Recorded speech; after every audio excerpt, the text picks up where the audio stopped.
God save the Commonwealth of Massachusetts. Welcome, welcome, welcome. So today I wanted to talk about something very, very briefly. Some of you are probably way ahead of me on this.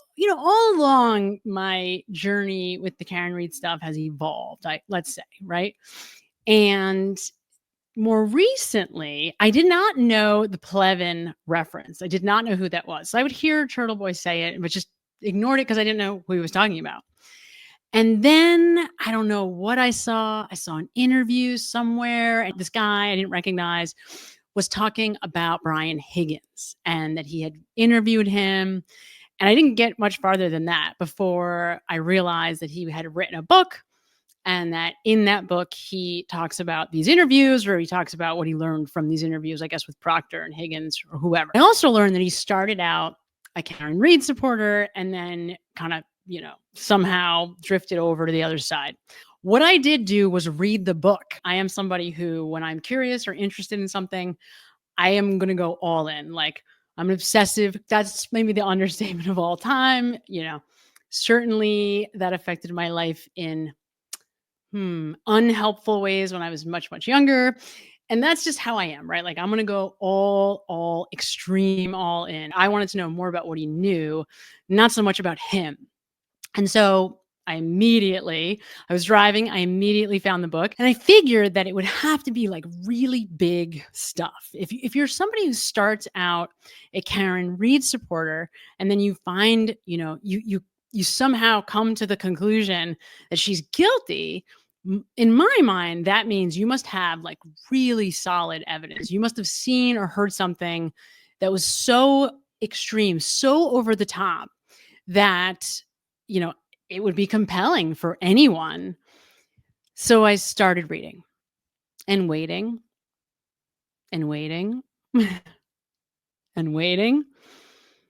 And not only did I not get to some point in this book where I heard anything compelling against Karen Reed or any information that seemed to incriminate, I heard new things that I had never heard before about why she's not guilty. Look, am I emotional about this case? Absolutely, because I really believe wholeheartedly that the person who murdered John O'Keefe should pay. That is my investment. It is not that I feel for Karen Reed because I am like her. I don't like that an innocent person is being thrown under the bus here, but my investment is I would like to see whoever murdered John O'Keefe pay for that act. That is my personal investment. I also believe that Karen Reed is the fall guy and was a really easy target. So let me get back to what my point of this was. So I'm reading this book. Let me tell you about the book. The book is called Storm of Suspicion by Kevin Lenihan. I want to go through and speak to some of the points that were particularly frustrating for me. Okay. These are not in any particular order. First, if you're going to report on this story, you have to have all of the small, stupid little details right. Because if I am going to purchase this book, the truth is, the only people that are probably going to purchase this are people that care this much, people like me, people that want to know more than is already available in 4 documentaries, major network documentaries, that is already available from all of the YouTube videos and testimony and endless and just ridiculous amounts of information all over the internet, all the court filings, right? So the only people that are going to read this are people like me that are like really that desperate for information. And for me, the reason that I wanted to read the book is because I wanted information about the other side. I want information, personal information about the character of Brian Higgins, of Michael Proctor, and of anybody inside on that team, the McCabe's, the Alberts. I want to know who these people are. Why? Because that's who I am. Because I'm a psychologist and because that's what I want to know. Because I want information. I want to know as much information as I possibly can have on anything and everything that I care about. And I will go to the depths of hell and back to get it. And I want to say, like, in the first 5 minutes, he's just going through some facts about the case and stupid little things. he gets wrong. For example, he talks about the 911 call that Carrie Roberts places to the police department, to the Canton Police Department. And he tells us that when Carrie calls, she reports to them that Karen, his girlfriend, called and she said that she had dropped him off at the house at 34 Fairview, and and then she hasn't seen him since, and he never came home. She dropped him off at the house, and then he never came home. Now that's not what happened, right? I mean, if you have heard the 911 call, then you yourself know, and I covered this a lot, so you probably do know that that is not what Carrie believed at the time, because that's not what Karen believed at the time. Both of them, before they found John and before they met up with Jen McCabe, believed that Karen got in a fight with him at the waterfall and left him there, right? So she thought, up until she spoke to Jen McCabe, who said, no, we saw you out in front of the house. You did come to 34 Fairview. You must have dropped him off and left, right? So it's not until Karen hears that and Carrie hears that from Jen that either of those two know that that is what happened, okay? Now that seems small. Am I being nitpicky? Definitely. Well, why would I be nitpicky? This case is about the details. And if you're going to write a book to try to give to us those details, they really matter and you better get them right. So the first criticism I have here is get the details right. Now, that's one example. You can listen for yourself. You can read it for yourself if you want more examples, but there are plenty. My second criticism, he tries to say that why would Michael Proctor plant evidence? What would be his motive? What could possibly be his motive? How about 16 hours in, when we see that in his text messages to his buddies, he tells us he knows he's not going to have the evidence that he needs to make her pay. Serious charges on the girl. And then when his friends are like, something smells funny here. You mean a Boston cop died on the front lawn of another Boston cop? Isn't that weird? And Proctor's like, oh, no. He's one of us. He's a Boston cop too. Many times in that conversation, his buddies from high school, these are high school buddies, right? Think about that. Think about your high school friends. Michael Proctor's not 22 years old. So think about having high school buddies who you've had for 20 years. And think about them asking you, what was the name of the homeowner? Definitely gets brought up at least twice. What was the name of the guy, the Boston police officer who lived in the house, who owned the house? Michael Proctor never gives his name. Why do you think he's protecting him like that? So what is the motive? Well, let's think about it. And maybe this is hard for Kevin Lenihan or whatever the hell his name is to understand because he's never been a cop. But as a psychologist, I've never been a cop either, but I understand human beings and I understand the mentality of the brotherhood of police, firefighters, of military people. The brotherhood is what it's all about. That's why people do it, right? It's for that incredible, intense, I will die for you camaraderie. And I mentioned this before. I, at one point, was a counselor who worked with the NYPD. What you really understood from working with the NYPD was that this is a huge bureaucracy and that what attracted them to this bureaucracy was the community, was the brotherhood, right? These people come from generations of families who were also police officers, who were also firefighters, who were also military men. And it's that brotherhood, the bond, that by itself provided the incentive for Michael Proctor, both to make somebody pay for John O'Keefe's death and at the same time to make sure that it wasn't Brian Albert. In this book, Lenihan makes a point to tell us about the reputations, about the careers of Brian Albert and Brian Higgins, and how reputable these careers are, and how their legacies were so important, and how in their family these legacies were important, right? Brian Higgins is like I think it was a third generation military and fourth generation firefighter, and these legacies are really important. So how do you think that it would look to my legacy if I, even by accident, murdered another Boston police officer? Doesn't that give me some motive? If I get in a little scuffle with this guy, even if I just by accident pushed him down the stairs and he falls and hit his head, am I incentivized to take the heat for that? Especially knowing that I've been texting this guy's girlfriend in the background for the last month? Earlier today, 20 minutes ago, I just sent her a text message. You don't think that that is motive to protect my legacy? You don't think that that is enough motive by itself? So when you ask these questions about,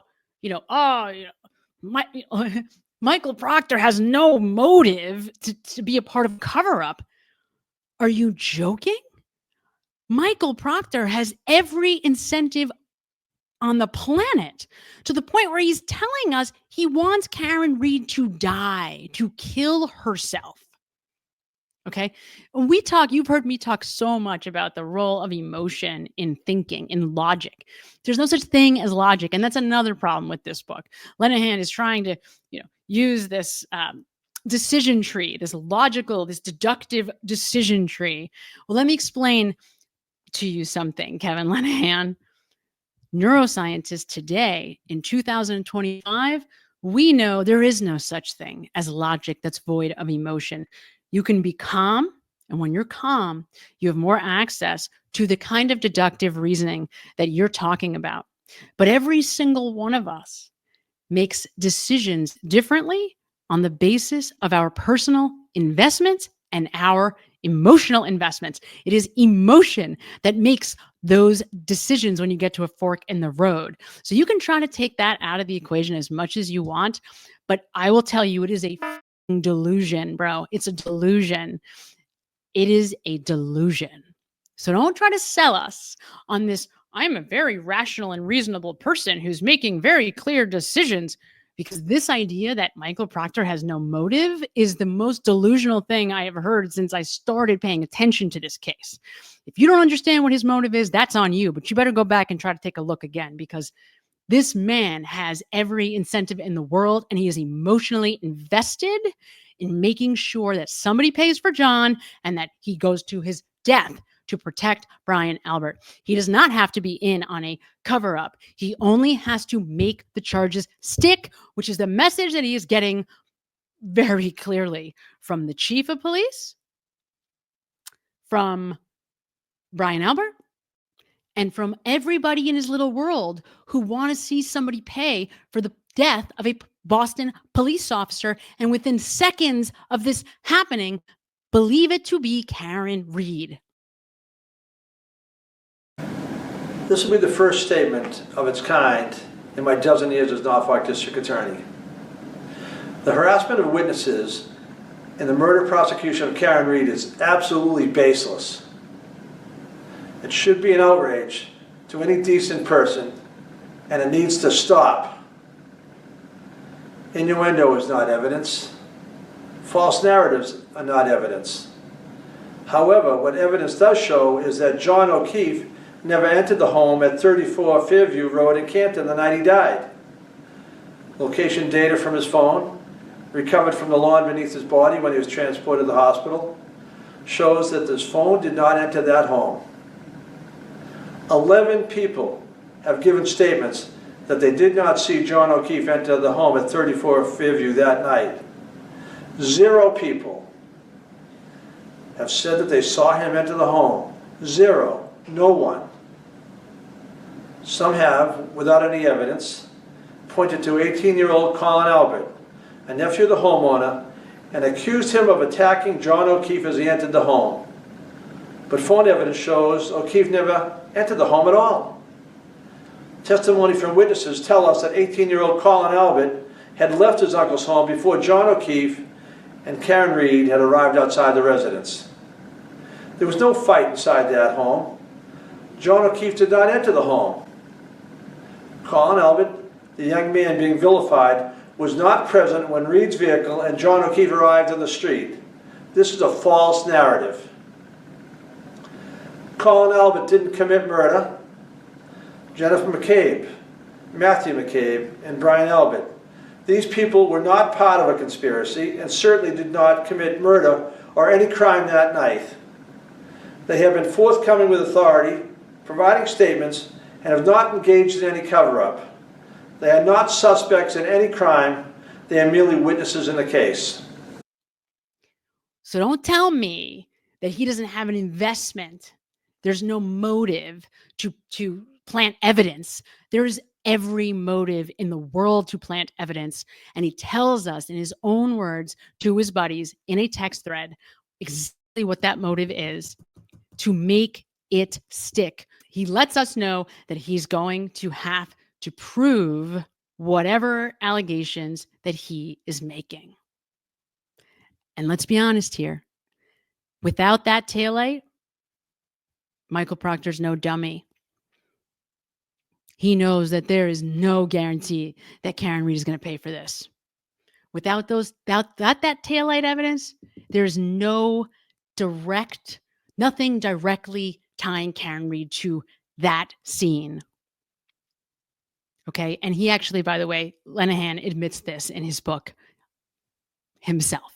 Without the taillight, there's no evidence that Karen Reed did this. Don't tell me that you're going to present to me objective information and then try to make an argument that has no logic at all, that must be a completely biased point of view because it is so devoid of very clear logic, like telling us that somebody like Michael Proctor doesn't have an investment in whether Karen Reed pays. Like, you got a lot of balls making that statement. And I'm going to pose this question to you. I'm going to pose it to you. I know how I am. Okay. And I think this is how we are. All of us are like this, right? It's really easy for us to dislike somebody, to blame them publicly for a crime like this from afar. It's really easy for me to say Brian Higgins did it because I have no relationship with Brian Higgins. It's really easy for me to say Michael Proctor, yeah, he planted evidence because I have no personal relationship with Michael Proctor.